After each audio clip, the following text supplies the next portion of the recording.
अभी जब वो खान साहब से मिलने पे पाबंदी थी, तो मैं हर जगह शो में ये कहता था कि बाबा आप इनको मिलने दें, इस वजह से कि क्या फर्क पड़ता है अगर इतने हिंदुस्तान के चैनल दिखा रहा है कि खुदा न खास्ता इमरान खान साहब दुनिया में नहीं है, कोई क्या कहता है, अपना ही बंदा कोई भेज दे, कादिर मेरा 7 दिन का साहब, वजीर रूल दाखिला भी लेके कहते आएंगे हैं और मैं डॉक्टर सेल दिखाना एमएनए है, चाहता वकील हूं साहब मीडिया मिले, को, उनका आप नाम भी लिए, कहते मैंने हैं कहा वो मिलना चला चाहिए, जाए। लेकिन जो है पता फिर कौन मिलने नहीं देता?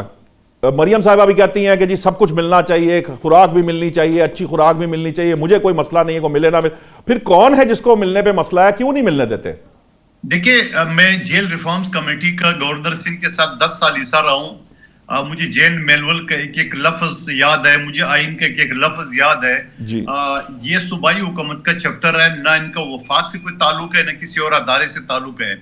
और अभी जैसा मोहसिन नकवी साहब ने कहा कि इस्लामाबाद जेल तैयार होगा तो इस्लामाबाद की कैदी इस्लामाबाद की जेल में होगा, तो ये इस्लामाबाद की कैदी जो है ना वो पंजाब की जेल में है, और पंजाब की जेल वज़ीर आला पंजाब के अंडर में आता है, इवन के शहबाज शरीफ के अंडर भी नहीं आता है।